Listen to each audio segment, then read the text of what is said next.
జిల్లా మంత్రి ఎక్కడ అన్నాడా? నేనైతే వార్తలలో చూడలే, నువ్వే అడుగుతున్నావు బ్రదర్. మీరు అడిగితే మీరు అడుగురి, మంత్రి గారి పేరు ఎందుకు వాడుతురు మధ్యలో?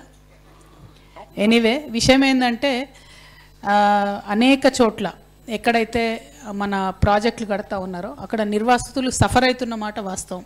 అది వేరే ప్రభుత్వం బీఆర్ఎస్ చేసిన తప్ప, కాంగ్రెస్ చేసిన తప్ప అని మనం తూతూ అయిపోయి అనుకుంటూ కూర్చుంటే వాళ్ళు సఫర్ అయ్యేటోళ్ళు సఫర్ అయితేనే ఉంటారు.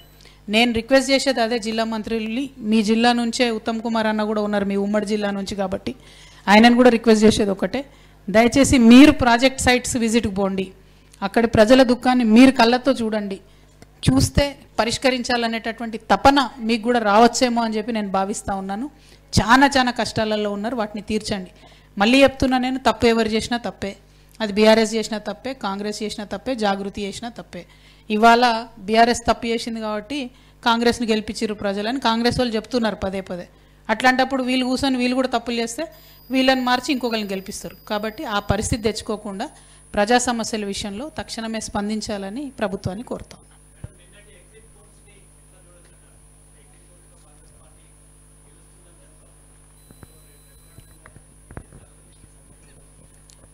అంటే ఒక విషయం అండి, ముఖ్యమంత్రి గారిని జూబ్లీహిల్స్ ఎన్నికల సమయంలో ఇది రెఫరెండమా అంటే ఇది ఖచ్చితంగా రెఫరెండమే అని ఆయనే చెప్పుకున్నారు. ఒకటి. రెండు, జూబ్లీహిల్స్ ఎన్నికల్లో గెలిచేది ఎవరైనా కూడా ప్రజలకు ఫరక్ పడదని నేను ఇప్పుడు కూడా నమ్ముతున్నా. బీఆర్ఎస్ గెలుస్తా కాంగ్రెస్ గెలుస్తా నాకైతే తెలియదు. ఎందుకు ఫరక్ పడదు అంటున్నా అంటే, బీఆర్ఎస్ గెలిస్తే ఉన్న 39కి ఇంకోళ్ళు యాడ్ అవుతారు, కాంగ్రెస్ గెలిస్తే ఇంకోళ్ళు ఎక్కువ యాడ్ అవుతారు.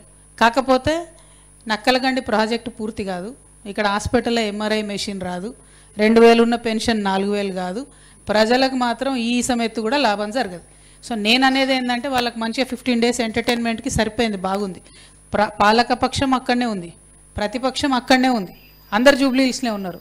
ఐఎమ్ హ్యాపీ, జూబ్లీహిల్స్ ప్రచారం అయిపోయింది. ఎందుకంటే सब लोग वापस घर पे आते अब यहाँ पे पूरे आके एटलीस्ट अभी आके देखो लोगों का क्या हालत है.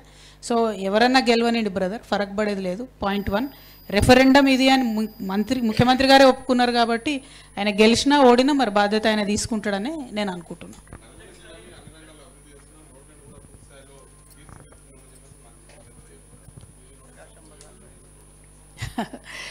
చెప్తున్నా కదా, మైక్రో లెవెల్లో చాలా ఇష్యూస్ ఉన్నాయి నల్గొండలో. ఫస్ట్ ఇష్యూ, ప్రజల ఆరోగ్యం బాగుండాలంటే ఏ టౌన్లో అయినా సరే అండర్ గ్రౌండ్ డ్రైనేజ్ ఉండాలి. 15 ఏళ్ళ నుంచి ఇక్కడ పెండింగ్ అవుతుంది. మరి ఇక్కడ మంత్రివర్యులు అయితే ఈయన చాలా పాపులర్ మంత్రివర్యులే, గట్టిగా మాట్లాడి పని తీసుకోదగ్గ వ్యక్తే అని మేమైతే హైదరాబాద్లో అనుకుంటాం, మీ నల్గొండలో ఏమనుకుంటారో నాకు తెలియదు. కానీ మరి అట్లాంటి వ్యక్తి కాబట్టి తక్షణమే immediate focus under ground drainage మీద పెట్టండి. మీరు రోడ్లేసుడు కాదు, రోడ్డు కింద కూడా మురుగు ఎట్లా పోతుంది అన్నది చాలా ఇంపార్టెంట్. ఎందుకంటే ఇప్పుడు ఇగ్నోర్ చేస్తే ఇంకా 30 ఏళ్ళకు పాపులేషన్ డబుల్ అవుతుంది, భయంకరమైన రోగాలు వస్తాయి.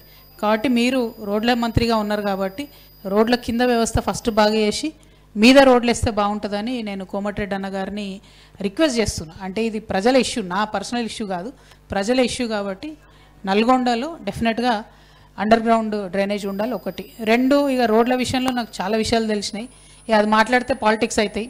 వేసిన రోడ్లు వేసిరని, మళ్ళీ అక్కడక్కడనే తిప్పిరని, అవసరం లేని 2-3 ఆల్టర్నేటివ్స్ వేసిరని, ఇవన్నీ డబ్బుల కోసం వేసిరని ఇక చాలామంది చాలా చెప్పిర్రు. నాకు వచ్చేటప్పుడు మాకు ఎవరో ఒకరు మీలాంటి పత్రికా మిత్రులు ఇన్ఫర్మేషన్ ఇస్తారు కదా, చాలా చెప్పిండ్రు. అవన్నీ పాలిటిక్స్, అవి పక్కన పెడదాం. ప్రజలకు అవసరమైంది మాత్రం అండర్ గ్రౌండ్ డ్రైనేజ్ నల్గొండలో అది వేయాలి.